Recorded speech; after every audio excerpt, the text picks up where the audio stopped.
The sage, thus, rejecting the evil, is truly a sage.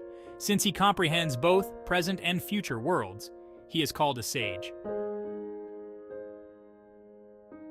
He is not noble who injures living beings. He is called noble because he is harmless towards all living beings.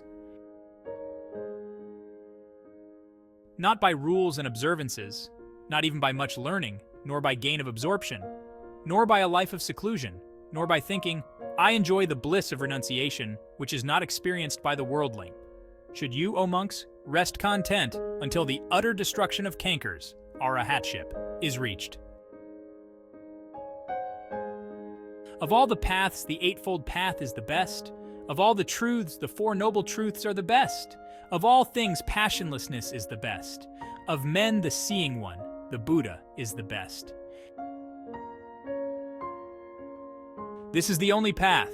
There is none other for the purification of insight. Tread this path, and you will bewilder Mara. Walking upon this path, you will make an end of suffering. Having discovered how to pull out the thorn of lust, I make known the path. You yourselves must strive. The Buddhas only point the way. Those meditative ones who tread the path are released from the bonds of Mara. All conditioned things are impermanent. When one sees this with wisdom, one turns away from suffering. This is the path to purification. All conditioned things are unsatisfactory. When one sees this with wisdom, one turns away from suffering. This is the path to purification. All things are not self. When one sees this with wisdom, one turns away from suffering. This is the path to purification. The idler who does not exert himself when he should, who though young and strong is full of sloth, with a mind full of vain thoughts, such an indolent man does not find the path to wisdom. Let a man be watchful of speech, well controlled in mind, and not commit evil in bodily action. Let him purify these three courses of action and win the path made known by the great sage.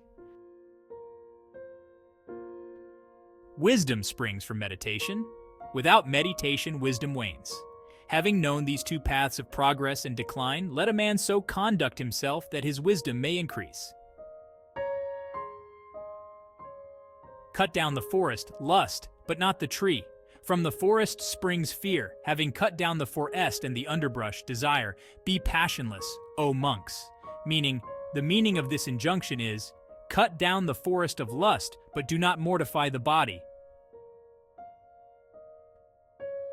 For so long as the underbrush of desire, even the most subtle, of a man towards a woman is not cut down, his mind is in bondage, like the sucking calf to its mother. Cut off your affection in the manner of a man plucks with his hand an autumn lotus. Cultivate only the path to peace, Nibbana, as made known by the Exalted One. Here shall I live during the rains, here in winter and summer, thus thinks the fool. He does not realize the danger that death might intervene. As a great flood carries away a sleeping village, so death seizes and carries away the man with a clinging mind, doting on his children and cattle. For him who is assailed by death there is no protection by kinsmen. None there are to save him, no sons, nor father, nor relatives. Realizing this fact, let the wise man, restrained by morality, hasten to clear the path leading to Nibbana. If by renouncing a lesser happiness, one may realize a greater happiness, let the wise man renounce the lesser, having regard for the greater. Entangled by the bonds of hate, he who seeks his own happiness by inflicting pain on others is never delivered from hatred. The cankers only increase for those who are arrogant and heedless, who leave undone what should be done and do what should not be done. The cankers cease for those mindful and clearly comprehending ones who always earnestly practice mindfulness of the body, who do not resort to what should not be done, and steadfastly pursue what should be done. having slain mother, craving, father, self-conceit, two warrior kings, eternalism and nihilism, and destroyed a country, sense organs and sense objects, together with its treasurer, attachment and lust, ungrieving goes the holy man.